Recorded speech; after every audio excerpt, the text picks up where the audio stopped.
Bab 386. Setelah bunyi gedebuk, dua mobil saling bertabrakan. Kap sedan menjadi penyok sementara pemilik skuter listrik jatuh ke tanah.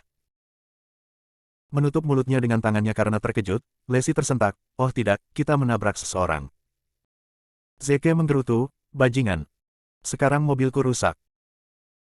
Lesi menatap Zeke tidak percaya, "Mengapa kamu masih fokus pada mobilmu? Pergi dan periksa apakah ada yang terluka." Zeke tersenyum kecut. "Mobil ini telah bersama saya selama bertahun-tahun. Anda tidak tahu betapa pentingnya itu di hati saya." Keluarga itu bergegas keluar dari mobil. Saat dia berbaring di tanah untuk memeriksa skuternya, pemilik skuter listrik itu membentak, "Apakah kamu tahu cara mengemudi? Apakah kamu buta? Gantikan aku sekarang, dan tidakkah kamu berpikir untuk pergi tanpa memberiku $100? Ribu." Setelah mendengar suara itu, keluarga Hinton tercengang. Suara ini terdengar seperti Emily Clemons. Dari suaranya, apakah dia mencoba menipu kita? Lesi segera pergi untuk melihat-lihat. Itu memang Emily. "Emily, kamu baik-baik saja? Apakah kamu terluka?" Lesi bertanya dengan prihatin. "Kami akan mengganti biaya rumah sakit." Setelah mendengar suara Lesi, tubuh Emily bergidik, dan dia segera mendongak. Setelah dikonfirmasi bahwa itu adalah keluarga Hinton, Emily langsung merasa malu dan ingin menghilang. "Ini sangat memalukan. Saya tidak percaya saya melakukan kecelakaan mobil dan bertemu saingan cinta saya. Mereka pasti menganggap situasi menyedihkan saya lucu." Selama waktu ini, kehidupan Emily dapat digambarkan sebagai mengerikan. Kakaknya telah dibawa pergi, yang menyebabkan keluarganya hancur. Lebih jauh lagi, itu tidak membantu ibunya membakar dupa dan berdoa dengan khusyuk setiap hari. Dia bahkan memaksa Emily masuk penjara atas nama kakaknya Sam. Emily sangat fokus menyelamatkan kakaknya, jadi dia sering teralihkan perhatiannya di tempat kerja. Sekarang keluarganya tidak memiliki sumber pendapatan, makanan sehari-hari mereka menjadi masalah. Ketika dia secara tidak sengaja menabrak sedan, dia ingin mendapatkan uang untuk kebutuhan hidup. Siapa tahu dia akan bertemu keluarga mantan pacarnya dan saingan cintanya. Semua keluarga Hinton tampak bersemangat dan penuh flamboyan. Meskipun mereka masih mengendarai mobil yang mogok, Emily tahu bahwa keluarga itu tidak menonjolkan diri. Kalung Lesi saja bisa memberi mereka beberapa mobil mewah. Belum lagi Rolex di pergelangan tangan Daniel. Sebaliknya, Emily menjalani kehidupan yang lebih rendah daripada manusia. Dia tahu bahwa keadaan keluarga Lesi saat ini adalah berkat Zeke. Jika dia tidak menginginkan hadiah 300.000 saat itu dan mengusir Zeke, apa yang sekarang dimiliki Lesi akan menjadi miliknya. Dia memiliki kesempatan untuk hidup mewah. Sekarang, dia memiliki begitu banyak penyesalan, dia merasa ingin mati.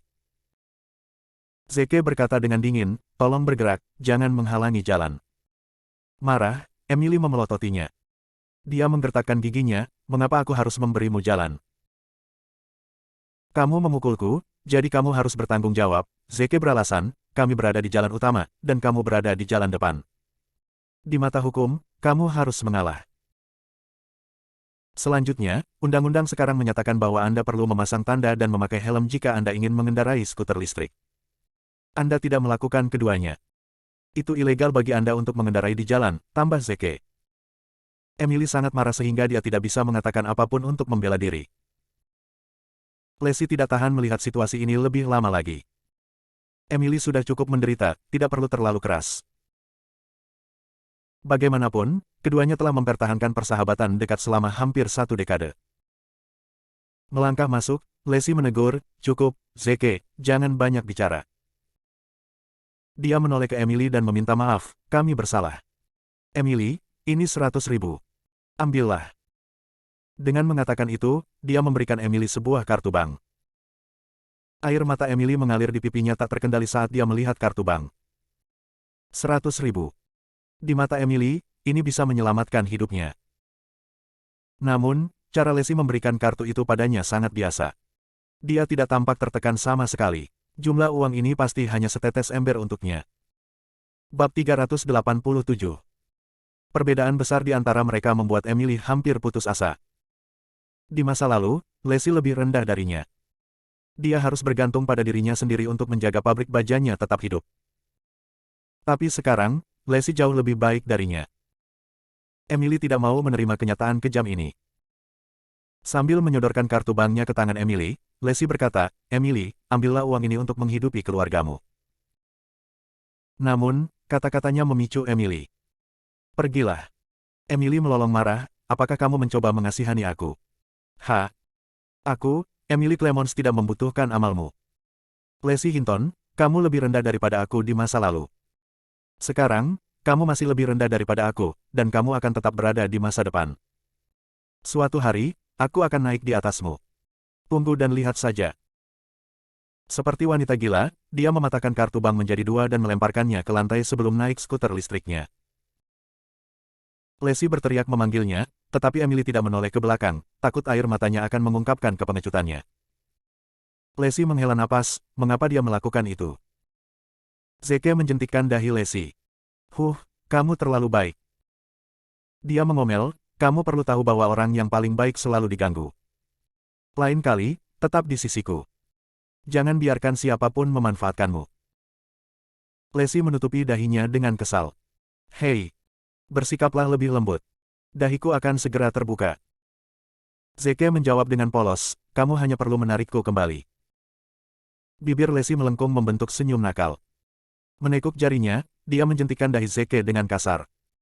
"Aduh, jari-jariku. Dahimu tidak terbuat dari kayu, tapi logam." Lacey mengerang saat dia menarik kembali jari-jarinya. Keluarga itu bersenang-senang saat mereka pulang. Di rumah, nenek tertidur di sofa. Di sisi lain, Sharon membuka matanya lebar-lebar dan sedang menonton televisi dengan saksama. Meskipun dia tertidur, nenek melingkarkan tangannya di pergelangan tangan Sharon, takut dia akan melarikan diri. Saat melihat keluarga Hinton pulang, mata Sharon berbinar. Setelah dengan hati-hati melepaskan sikunya dari cengkeraman nenek, dia berlari ke arah Lacey dengan tangan terentang. "Ibu Baptis, beri aku pelukan." Lacey menarik Sharon ke dalam pelukan dengan penuh kasih sayang. Sambil meremas pipinya dengan ringan, dia bertanya, "Apakah Sharon patuh hari ini?" Pelankan suaramu. Nenek sedang tidur." Sharon mengulurkan jarinya dan meletakkannya di bibirnya. Lacey merendahkan suaranya dan memuji, "Sharon sangat patuh." Gadis kecil itu menjawab, "Sharon akan baik-baik saja. Nenek berkata jika aku patuh, dia akan membuatkanku kue beludru merah." Tiba-tiba, dia sepertinya tiba-tiba memikirkan sesuatu. Melepaskan diri dari pelukan Lacey, Sharon berlari ke kamar tidur. Anggota keluarga Hinton saling memandang dengan bingung. Mereka semua tidak yakin dengan apa yang Sharon rencanakan. Beberapa saat kemudian, Sharon berlari keluar dari kamar tidur dengan sebuah kotak hadiah di tangannya. Dengan susah payah, dia mengangkat kotak itu. "Kakek, nenek, ayah dan ibu, ini hadiah dari Sharon untukmu." Hana menyunggingkan senyum lebar. Sharon tumbuh semakin patuh. Dia bahkan memiliki hadiah untuk kakek dan nenek. "Cepat, buka. Apa yang diberikan Sharon kepada kita?" tambah Hana dengan semangat. Lacey dengan cepat membuka kotak itu. 4 potong kue beludru merah duduk rapi di dalam kotak. Namun, sepertinya kue beludru merah telah berada di dalam kotak untuk beberapa waktu. 2 iris yang sudah dipotong menjadi berjamur. 2 irisan lainnya tampak sangat segar. Tangan sedikit gemetar, mata Lacey memerah. "Sharon, dari mana kamu mendapatkan kue beludru merah?" Sharon menjawab dengan bangga, "Ini adalah irisan yang dibuat nenek untukku karena aku gadis yang baik." Bab 388. Namun, saya tidak tahan memakannya, jadi saya menyimpannya untuk kakek, nenek, ayah, dan ibu untuk dimakan. Kalian semua bekerja sangat keras, tambah Sharon. Kata-katanya menyentuh hati Hana, dan air mata mengalir di wajahnya tak terkendali. "Anak-anak dari keluarga miskin memang tumbuh lebih cepat," katanya sambil memeluk Sharon dan mendekatkan wajahnya ke wajah Sharon. Sharon telah menghadapi banyak kesulitan di masa lalu, yang telah membentuk kepatuhannya hari ini. Bagaimana ayahnya bisa seperti ini? Bahkan jika dia menghadapi kesulitan, anak-anaknya tidak harus menghadapi hal yang sama. Saya benar-benar percaya dia melecehkan anak-anaknya. Sharon bergegas menghapus air mata di wajah Hana, "Nenek jangan menangis, nenek jangan menangis."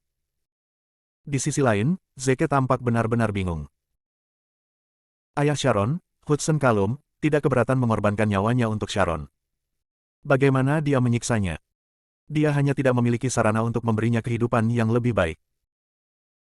Namun, Zeke tidak mengatakan apa-apa. Dia tahu bahwa jika dia membela Hudson, Hana tidak hanya tidak akan mendengarkan, tetapi dia juga mungkin menyalahkannya. Lacey berkata, "Ayah, ibu karena ini hadiah Sharon untuk kita, ayo kita makan." Dia memberikan 2 potong kue blueberry merah segar kepada orang tuanya dan mengambil 2 yang berjamur untuk dirinya sendiri. Zeke segera menahannya, tapi dia terlambat karena Lacey sudah menelan seteguk kue blueberry merah. Meskipun dia merasa jijik dan ingin muntah, dia memaksakan senyum dan mengoceh, "Enak." "Zeke, coba juga." Beralih ke Zeke, dia menawarkan kue itu padanya.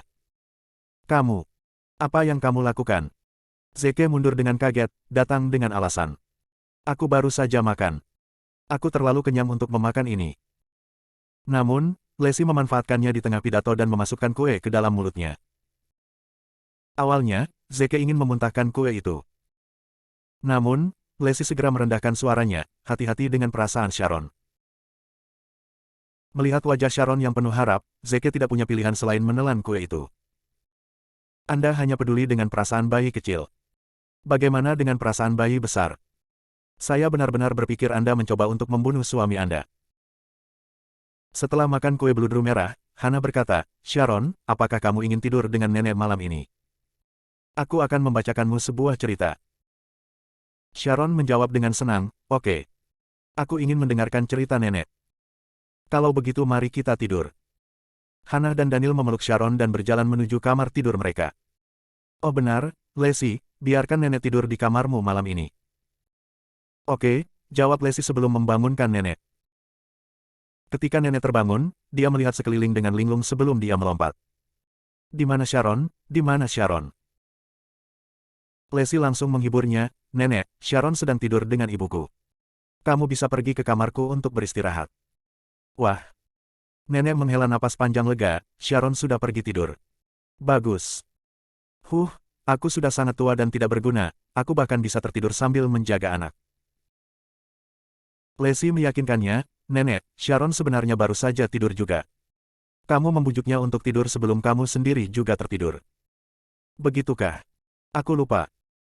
Keduanya kembali ke kamar. Zeke menatap sofa dengan sedih dan menghela napas, Aku tidak percaya sofa adalah satu-satunya yang tetap berada di sisiku." Hana dan Daniel berjuang untuk bercerita kepada Sharon. Tak lama kemudian, gadis kecil itu tertidur. Hana memberi Sharon kecupan di pipinya sebelum dia bersiap untuk tidur. Namun, Daniel menatap lurus ke arah Hana. "Katakan padaku, apa mata rantai penting yang hilang antara Zeke dan Lacey?" Bab 389. Hana menjawab dengan kesal, "Kamu tidak memiliki pengalaman apapun di masa lalu, jadi kamu tidak dapat mengerti. Apa yang kamu bicarakan di usia yang begitu tua?" "Tentu saja, itu lamaran." Zeke tidak secara resmi melamar Lacey, jadi mengapa dia setuju untuk menikah dengannya? Dia menambahkan tanpa basa-basi, dia hanya memintanya untuk menikah dengannya di dalam mobil, dan Lacey setuju. Itu sangat memalukan. Itu saja. Daniel kehilangan kata-kata. Sekarang mereka hampir sedekat suami dan istri dan telah menakdirkan sisa hidup mereka untuk satu sama lain. Jika dia melamar lagi, apakah itu ada artinya? Apakah itu benar-benar penting bagi kalian para wanita? "Apa yang kamu tahu?" Hana mencibir, "orang-orang seperti dirimu dan Zeke adalah apa yang dianggap internet sebagai putus asa, seseorang yang harus menjadi bujangan selama sisa hidup mereka. Aku buta saat itu sebabnya aku menikahimu." Dia menambahkan, "Sejujurnya, wanita menemukan 2 hal penting sebelum mereka menikah. Pertama, lamaran dan kedua, pernikahan. Setuju nggak?" Wanita sangat sulit dimengerti. "Kamu tidak perlu mengatakan, pria mana yang akan tahu betapa berartinya sebuah lamaran bagi wanita itu." Daniel memberinya senyum masam. "Namun, aku masih ingat saat aku merayu dan melamarmu." Kata-katanya menyebabkan emosi Hannah Lawson menyala. Dia mencemooh, "Usulan apa? Apakah kamu tidak menaruh bulu di topimu? Kamu terus datang ke rumahku setiap kali kamu bebas saat itu. Apakah itu untuk mengambil air atau memotong kayu bakar? Kamu hanya bekerja tanpa mengatakan apa-apa. Ibuku bahkan menawarimu makanan tapi kau menolaknya." Dia mengenang, "Saat itu, keluargamu masih berutang uang kepada kami. Orang tua saya selalu berpikir bahwa Anda mencoba untuk melunasi hutang. Pada akhirnya, itu karena saya menemukan buku harian Anda dan melihat bahwa Anda menyukai saya. Bagaimana Anda menganggap ini sebagai proposal?" Daniel menjadi panik, kau mengintip buku harianku. Kapan itu? Hana mencibir, bajingan, kamu harus tahu apa yang baik untukmu. Jika aku tidak mengintip buku harianmu, apakah kamu pikir kamu akan menikah denganku? Dia menambahkan, dengan mengatakan itu, meskipun kamu membosankan dan lamban, kamu setia kepada keluarga dan mampu menanggung kesulitan. Karakter Zeke sama dengan kamu. Dia bisa diandalkan. Aku bisa santai setelah menyerahkan Lesi ke dia.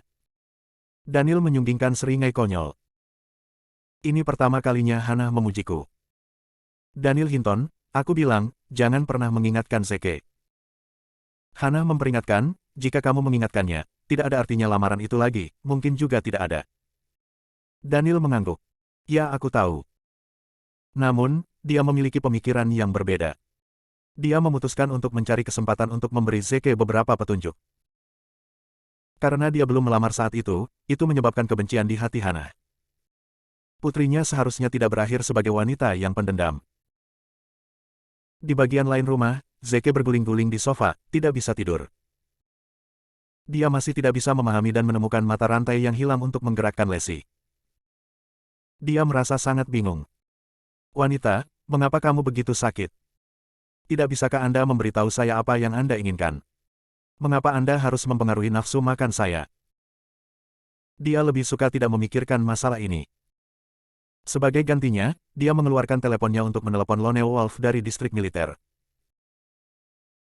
Setelah panggilan tersambung, Zeke bertanya, Lone Wolf, apakah Logan Huff sudah membuat gerakan baru-baru ini?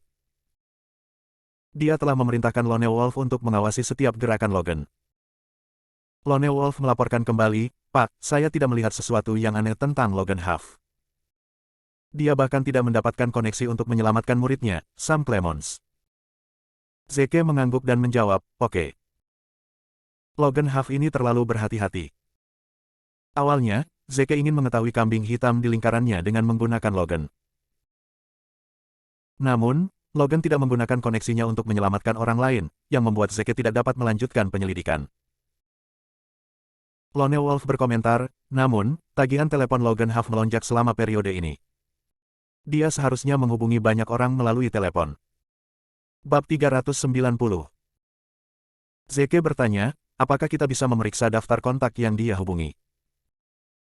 Sambil menggelengkan kepalanya, Lone Wolf menjawab, tidak, kami tidak dapat melakukannya. Lagi pula, sinyal ponsel yang digunakan militer kami dienkripsi, dan saya belum memiliki wewenang untuk memecahkan kode kata sandinya. Ya, saya percaya Logan Huff akan melakukan sesuatu yang drastis, jadi Anda harus mengawasinya dengan cermat. Zeke mendalilkan, apakah kita dapat mengekspos dan menangkap semua orang di belakang Logan Huff tergantung pada apapun yang berhasil ditangkap kali ini. Lone Wolf menegaskan, anggap kasus ini selesai. Oh benar. Pak, ada satu hal lagi. Saya tidak yakin apakah saya harus mengatakannya, tambah Lone Wolf. Berbicara. Lone Wolf memulai, Flame Wolf sepertinya cemburu, dan telah mengeluh kepadaku selama ini. Kenapa dia cemburu? Apakah kamu memprovokasi dia? Zeke menyelidiki. Tidak, dia iri padamu, Lone Wolf menjelaskan, Flame Wolf bilang kamu terlalu bias terhadap Soul Wolf. Kamu tidak hanya membiarkan dia melakukan sesuatu untukmu di O'Hare City, tapi kamu juga membawanya ke Riverdale District untuk membantumu. Dia ingin datang menemuimu sekali, tetapi kamu tidak mengizinkannya. Serigala Api berkata dia ingin menyerahkan semua yang dia miliki sekarang, untuk pergi ke kota O'Hare dan bergabung denganmu. Sakit kepala mulai muncul di benak Zeke. Serigala Api ini masih mengkhawatirkan seperti sebelumnya. Dia jelas berada di kursi jenderal, namun dia masih membuat ulah di depannya. Segera, dia menolak permintaannya, peringatkan Serigala Api untuk tidak main-main. Jika dia berani melanggar perintah saya akan mengirimnya ke bagian logistik untuk memasak. Dia tidak akan pernah berpikir untuk menyentuh pistol di masa depan. Kota O'Hare dan seluruh distrik Rivermouth sedang kacau sekarang. Jika dia datang, dia akan merusak rencanaku. Serigala Tunggal mengangguk. Tercatat, saya akan menyampaikan pesan Anda kepadanya. Zeke kemudian bertanya, benar, Lone Wolf, aku bertanya padamu. Jika seorang pria dan seorang wanita telah memutuskan untuk menghabiskan sisa hidup mereka satu sama lain dan akan segera menjadi suami dan istri, apa mata rantai yang hilang di antara mereka? Apakah mereka belum melakukan hubungan intim? Lone Wolf menjawab setelah banyak keraguan. Zeke menggeram, enyahlah. Untuk waktu yang sangat lama, Emily menangis. Sakit, itu terlalu menyakitkan. Rasa sakit dari luka fisiknya tidak bisa dibandingkan dengan hatinya. Itu sangat menyakitkan sehingga dia merasa seperti sekarat. Insiden itu memang merupakan pukulan penting baginya. Awalnya, dia pikir dia bisa menghabiskan hidupnya di surga, tetapi sekarang, dia telah dilemparkan ke dalam lubang neraka. Dia tidak akan menerima kenyataan pahit. Pada saat itu, pintu kamarnya didorong terbuka. Ibunya, Madeleine Clemons, memasuki ruangan. Bagian atas kepalanya ditutupi dengan abu dupa, dan tubuhnya memancarkan bau pembakar dupa. Tanpa ragu, dia pergi untuk membakar dupa dan memuja Buddha lagi, berdoa untuk Sam. Saat melihat mata merah Emily yang bengkak, Madeleine tidak menghiburnya. Dia malah mengeluh, apa gunanya menangis? Akankah menangis menyelamatkan nyawa saudaramu? Cepat dan masak. Aku lapar. Ibu, aku sedang tidak dalam suasana hati yang baik. Aku ingin waktu sendirian, kata Emily sedih, buatlah sesuatu untuk dirimu sendiri. Hal ini menyebabkan Madeleine menjadi lebih tidak senang. Marah, dia menghina, tidak apa-apa jika kamu tidak pergi bekerja. Kamu tidak mau ketika aku memintamu untuk melakukannya. Dasar bocah boros. Apa gunanya kamu? Oh benar, Tuan Siran berkata bahwa dia akan melakukan ritual untuk saudaramu untuk menghilangkan kesialannya besok. Dia meminta 10.000 yuan, kata Madeleine, mengulurkan tangannya untuk meminta uang. Beri aku uang sekarang. Aku akan pergi ke Kuil Leyin dan mencari guru Siran besok pagi. Tiba-tiba, Emily menjadi marah, Ibu, sudah berapa kali aku memberitahumu bahwa penguasa Kuil Leyin adalah pembohong. Kenapa kamu masih mencarinya? Buang-buang uang saja, cemberutnya. Kata-kata Emily menyebabkan Madeleine meledak. Diam. Bagaimana Anda bisa menghina guru Siran? Bagaimana jika ini membuat Buddha marah, dan Buddha tidak memberkati saudara Anda lagi? Dia buru-buru menuntut, cepat, beri saya uang sebagai ganti rugi untuk Buddha.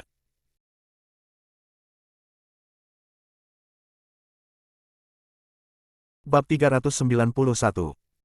Dengan marah, Emily berteriak, saya tidak punya uang. Keluarga kami bahkan tidak punya uang untuk membeli sayuran sekarang. Di mana saya bisa mendapatkan 10.000 yuan untuk menghormatinya? Madeleine menginjak tanah dengan marah, apa maksudmu kita tidak punya uang? Ini bisa menyelamatkan nyawa saudaramu, tapi kamu bilang tidak. Saya pikir kamu tidak ingin menyelamatkan saudaramu. Tidak apa-apa jika kamu tidak punya uang, selama kamu masuk penjara atas nama saudaramu, Madeleine menambahkan dengan acuh tak acuh, keluarga kami mengandalkan saudaramu untuk melanjutkan garis hidup sekarang.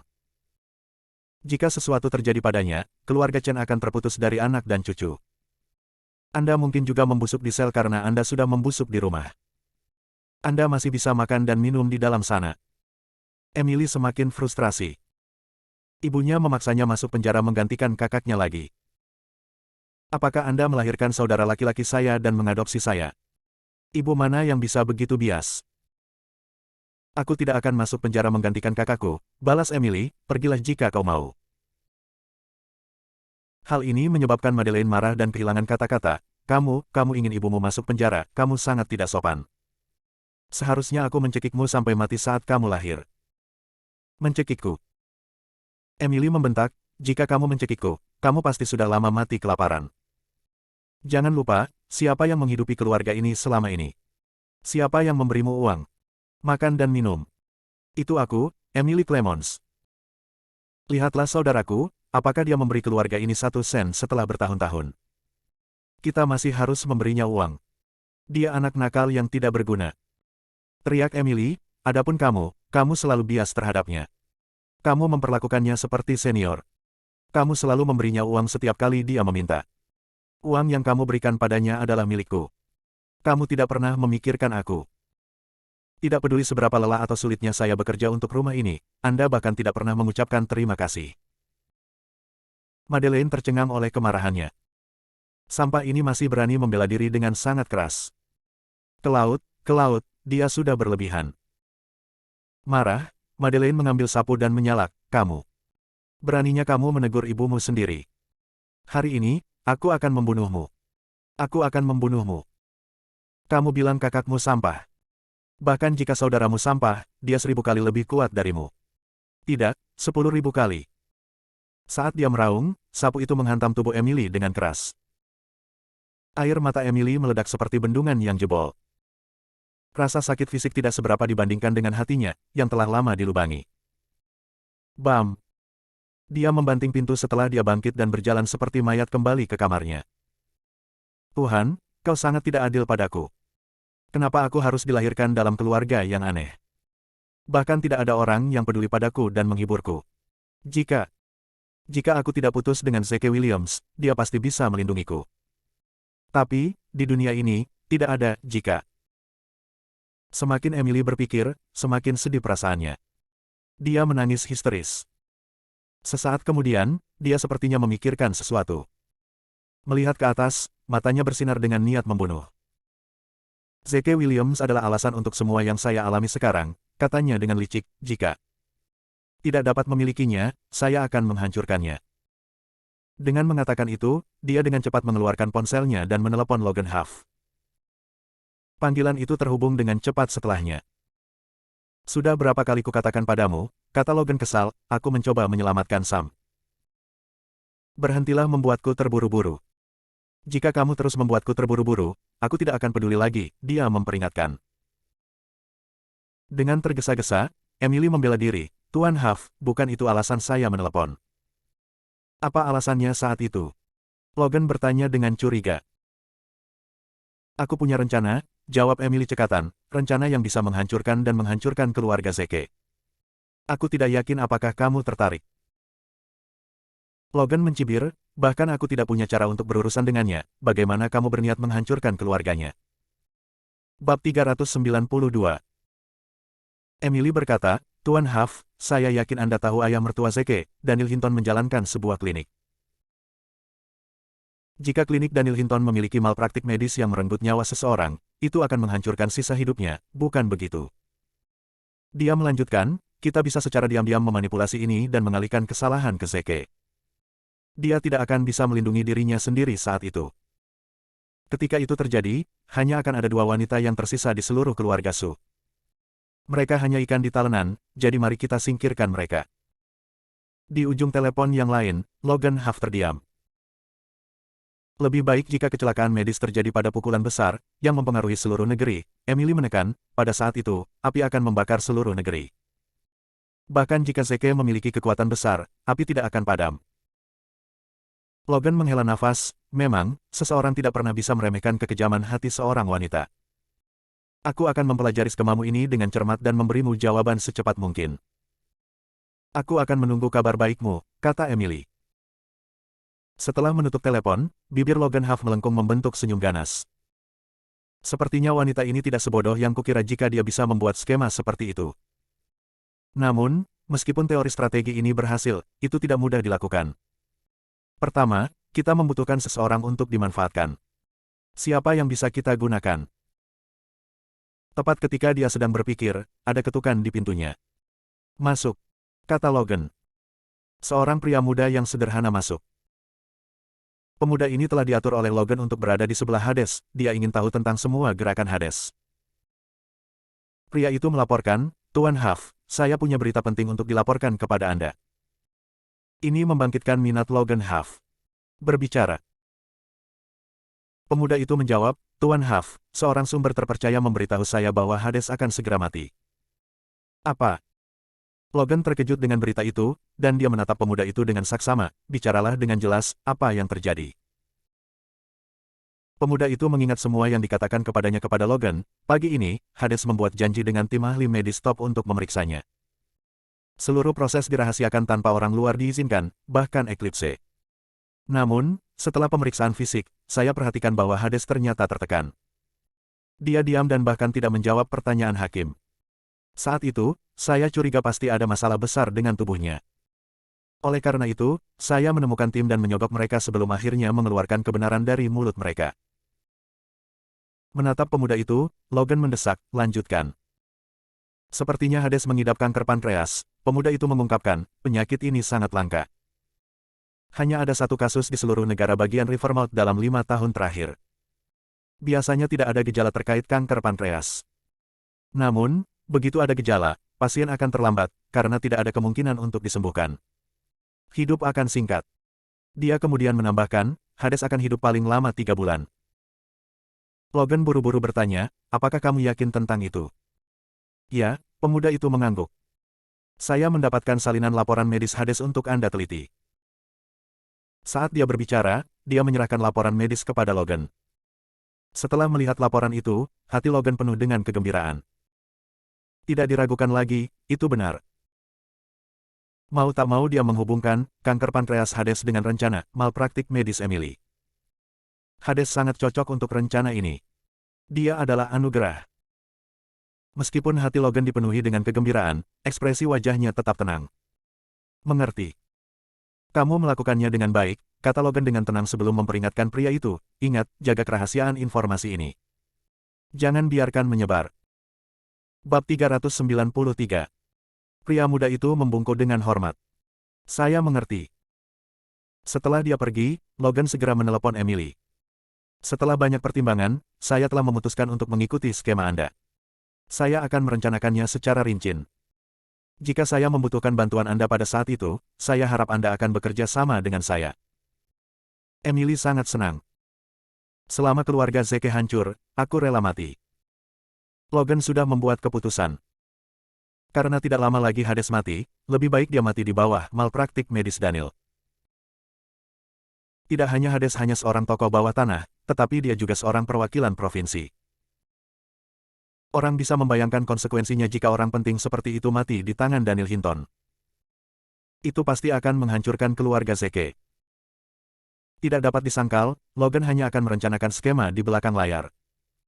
Dia tidak akan secara aktif berpartisipasi di dalamnya. Dia harus menemukan perantara. Dengan cara ini, orang tengah akan diselidiki alih-alih dirinya sendiri, bahkan jika kebenaran terungkap. Mirip dengan keracunan T-Rex, militer hanya menemukan Sam Clemons bersalah. Dia harus sangat khusus ketika memilih seorang calon untuk menjadi perantaranya. Akan lebih baik jika orang itu bukan hanya musuh Zeke tetapi juga musuh yang tidak diketahui Hades dan Eclipse. Misalnya, tidak mungkin anggota keluarga Hinton dan keluarga Forest District Riverdale karena mereka dekat dengan Hades.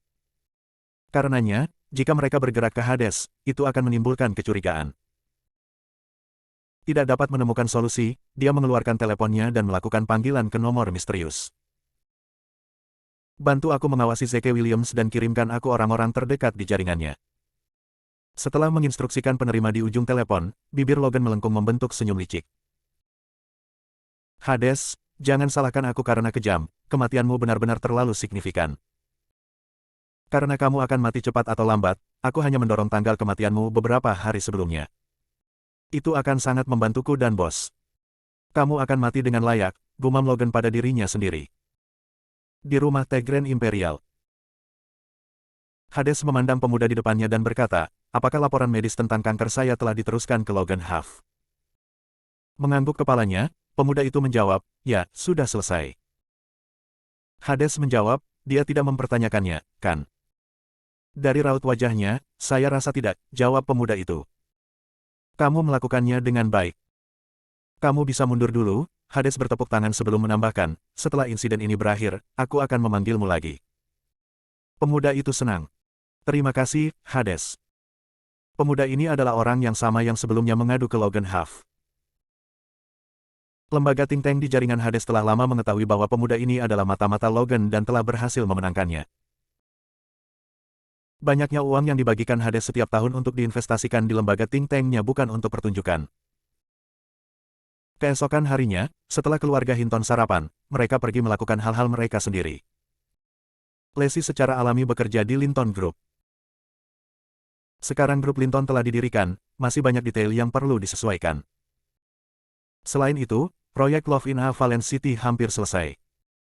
Waralaba restoran baru dan proyek White Ridge juga telah ditambahkan, yang membuatnya semakin sibuk. Di sisi lain, Daniel pergi bekerja di klinik peremajaan. Linton Group tidak hanya membeli Heartland Hospital, tetapi juga bekerja sama dengan Reigns Pharmaceutical, yang telah membantu perkembangan industri farmasi. Namun, Daniel tetap bersikeras untuk melakukan konsultasi karena hal itu yang membuatnya senang. Adapun Hannah, dia tidak ada hubungannya, jadi dia pergi untuk membantu di klinik. Bahkan yang termuda dari mereka semua, Sharon, telah mencapai usia untuk pergi ke sekolah dan dikirim ke taman kanak-kanak. Hanya nenek dan Zeke yang ada di rumah. Nenek sedang menonton sinetron, bersenandung dari waktu ke waktu, merasa puas dengan hidup. Bab 394. Zeke Williams berbaring di tempat tidur dengan telepon di tangannya.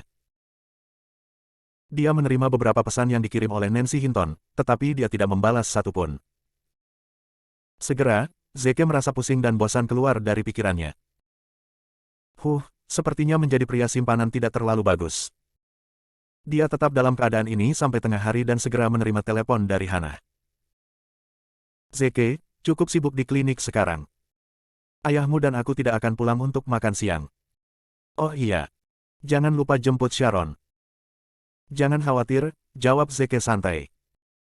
Dia mengambil kunci mobil dan turun ke bawah. Tapi ketika dia sampai di bawah tangga, dia menyadari bahwa dia tidak tahu di mana taman kanak-kanak Sharon berada. Dia hanya bisa menelepon Hannah lagi dan menanyakan alamatnya, di mana dia memberitahunya di mana TK Pulau Kebijaksanaan berada. Tidak lama kemudian, dia tiba di TK Wisdom Isle. TK Intelijen adalah sekolah rantai nasional yang skalanya dianggap cukup besar dan dihadiri oleh ribuan anak prasekolah. Itu juga taman kanak-kanak eksklusif. Tidak semua orang yang mampu membayar biaya sekolah memenuhi syarat untuk mendaftar. Orang tua yang datang menjemput anaknya membanjiri jalanan, menghalangi jalan dan saling berhimpitan. Di bawah pengawasan kerumunan orang tua, anak-anak keluar dengan tertib. Zeke mulai memindai kerumunan. Dia menemukan Sharon cukup cepat. Dia berbaris di ujung antrian. Namun, dia memperhatikan bahwa ada sidik jari merah cerah di wajahnya. Jari-jarinya terpotong, meninggalkan telapak tangannya merah dengan darah. Bahkan ada sedikit makanan di pakaiannya. Matanya merah dan bengkak, menandakan dia habis menangis. Itu sangat menyakitkan bagi Zeke, seseorang menindas Sharon. Kepala TK tidak membiarkan kerumunan orang tua masuk. Dia malah berteriak, siapa orang tua Sharon Kalum? Zeke menerobos kerumunan. Saya. Kepala sekolah memandang Zeke dengan pandangan meremehkan, lalu bertanya, jadi, Anda ayah Sharon Kalum? Tolong bawa dia dan pergi. Kita tidak bisa mendidik siswa seperti ini. Zeke mengernyitkan alisnya. Mengapa? Kepala sekolah menjawab, lupakan saja. Saya tidak akan mengatakannya dengan keras demi Anda, jadi jangan bertanya dan mempermalukan diri sendiri. Zeke berbicara dengan dingin, katakan. Para orang tua yang sedang terburu-buru untuk menjemput anak-anak mereka tiba-tiba tidak terburu-buru lagi saat mereka berkerumun di sekitar acara yang berlangsung di depan mereka. Kepala sekolah menjawab dengan kesal, baiklah. Karena kamu bersikeras mempermalukan dirimu sendiri, akan kuberikan langsung padamu. Kami adalah taman kanak-kanak eksklusif. Hanya anak-anak terhormat dan terkenal yang boleh masuk. Tapi saya pernah mendengar Sharon mengatakan bahwa Anda hanyalah seorang pekerja pabrik. Putrimu bau miskin sama sepertimu. Makan makanan yang jatuh di lantai, mengambil perlengkapan sekolah teman sekelasnya yang telah mereka buang dan menggunakannya. Bagaimana Anda mengharapkan saya memberitahu orang tua jika perilaku seperti itu diambil oleh siswa lain? Pernyataan ini membuat kekacauan di kerumunan. Ya Tuhan. Saya telah membayar biaya sekolah tahunan yang begitu besar hanya untuk membiarkan anak saya belajar bagaimana memakan sisa makanan dan memungut sampah dari putri seorang pekerja pabrik. Saya pernah mendengar bahwa kemiskinan dapat menyebar. Tidak heran anak saya mulai menyukai makanan sisa beberapa hari terakhir ini. Usir dia. Kami dari keluarga bergengsi. Jika anak saya mengambil perilaku seperti itu, bagaimana kita harus menampilkan diri kita ke kelas atas? Teman-teman pasti akan berpikir bahwa saya telah menyiksa anak saya. Pergi ke sekolah dengan putri seorang pekerja pabrik sungguh memalukan. Zeke mencengkeram kedua tinjunya erat-erat saat dorongan untuk memukul kepala sekolah sampai mati muncul. Lembaga pendidikan, terutama taman kanak-kanak yang vital untuk membentuk nilai moral dan pandangan hidup anak, menggunakan kekayaan sebagai kriteria untuk menilai siswa, sungguh menyesatkan. Bab 395. Namun, Zeke tidak menyerang di depan anak-anak. Dia menahan amarahnya dan berjalan ke akhir baris. Dia kemudian dengan lembut membawa Sharon ke dalam pelukannya. Dia tersedak, ayah, Sharon tidak berperilaku dan menyebabkan masalah bagi ayah. Sharon salah. Hati Zeke sakit saat dia menyeka air matanya. Sharon sangat baik. Sharon tidak melakukan kesalahan apapun. Gurulah yang salah. Ayo pergi dan minta guru untuk meminta maaf padamu. Sharon tidak mengatakan apa-apa dan membenamkan kepalanya ke dalam kemeja Zeke. Dia ketakutan dan tidak berani menghadapi gurunya. Membawa Sharon, Zeke kembali ke tempat kepala sekolah berdiri, lalu berkata tanpa perasaan, singkirkan sisa makanan dan sampah, izinkan saya bertanya kepada Anda, mengapa ada luka dan makanan pada putri saya. Kepala sekolah menjawab dengan angkuh, itu salahnya sendiri, dia begitu bodoh. Dia memecahkan mangkuknya ketika dia sedang makan dan menusuk jarinya sendiri, menumpahkan makanan ke seluruh tubuhnya. Zeke melanjutkan bertanya, bagaimana dengan sidik jari di wajahnya? Kepala sekolah menjawab, bagaimana saya tahu? Mungkin salah satu anak yang memukulnya. Ada begitu banyak siswa di taman kanak-kanak. Saya tidak bisa menjaga setiap siswa. Zeke berjongkok dan menanyai Sharon, apakah yang dikatakan guru itu benar? Sharon melirik kepala sekolah dengan hati-hati. Kepala sekolah menatapnya dengan ganas, membuat Sharon takut dan kehilangan keberaniannya untuk berbicara. Tindakan ini membuat hati Zeke semakin sakit. Kepala sekolah sialan ini. Seberapa banyak dia telah melecehkan Sharon hingga membuatnya sangat takut pada kepala sekolah. Zeke menggunakan tubuhnya sebagai dinding untuk mencegah Sharon melihat kepala sekolah. Sharon, apakah guru pernah mengajarimu untuk tidak pernah berbohong? Dia mengangguk. Dia tersenyum dan berkata, itu benar. Guru hanya menguji untuk melihat apakah Anda akan mengatakan yang sebenarnya. Sekarang, katakan yang sebenarnya pada ayah. Apa yang terjadi padamu? Sharon bertanya dengan skeptis, benarkah? Guru hanya menguji saya. Zeke mengangguk. Tentu saja. Setelah guru selesai menguji Anda, dia akan menguji siswa lain. Sharon menjawab, Sharon akan mengatakan yang sebenarnya dan tidak berbohong. Saya melukai tangan saya ketika saya tidak sengaja memecahkan mangkuk yang saya cuci. Makanan di pakaian saya adalah karena seorang siswa melemparkan makanan ke arah saya. Dan guru menamparkan Sharon karena dia melihat Sharon memecahkan mangkuk. Apa? Pada saat itu, Zeke hampir memiliki dorongan yang tak tertahankan untuk mengeluarkan pistol. Membiarkan anak kecil mencuci mangkuk. Bahkan menamparnya ketika dia tidak sengaja memecahkan mangkuk. Bagaimana dia bisa begitu kejam? Dia tidak manusiawi. Sebanyak yang dia mau, Zeke tidak menyerang karena dia khawatir dia akan menakuti Sharon.